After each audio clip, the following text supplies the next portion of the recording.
қазір кінәлап жатсыздар қайта-қайта, бәрібірде қанша әңгіменің соңы ұрысқа келіп тұр да сіздердің араларыңызда. Сөйлесіп, осының маған өткізіп қойған ештеңесі жоқ қой, менің де бұған міндетім жоқ қой деп бір сөйлесе аласыздар ма, әлде жоқ, біздің әңгімеміздің соңы ұрыспен бітеді? Мен кінәлап тұрған жоқпын. Мен әлі де сөйлескім келеді, иә. Бірақ менде бірақ қана өтініш бар. Просто мен қызбын ғой, менде көңіл бар дей бересің да, Гүлвира.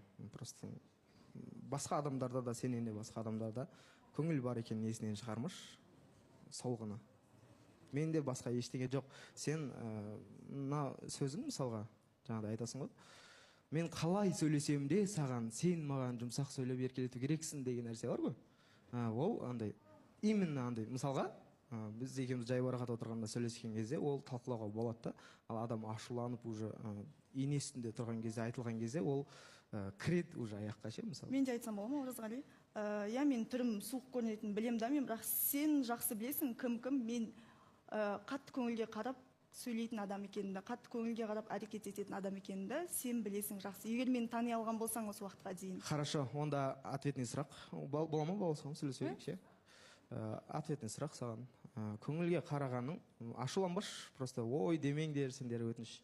Жаңағы айтқанды кірме дегенде кіргенің, өзгеге жауап бергенің, ол көңілге қарағанға санала ма? Иә, саналады. Мен көңіліне қарап айттым ғой саған. Өзіне айтып, сосын мүлдем кірмеймін деген ой болды. Сосын егер мен сенен жасыратын болсам, мен ешнәрсені саған айтпайтын едім. Не жағдай болса да, маған тыңдасаңшы, маған кім жазса да, мен не істесем де артынан саған бірден айтамын.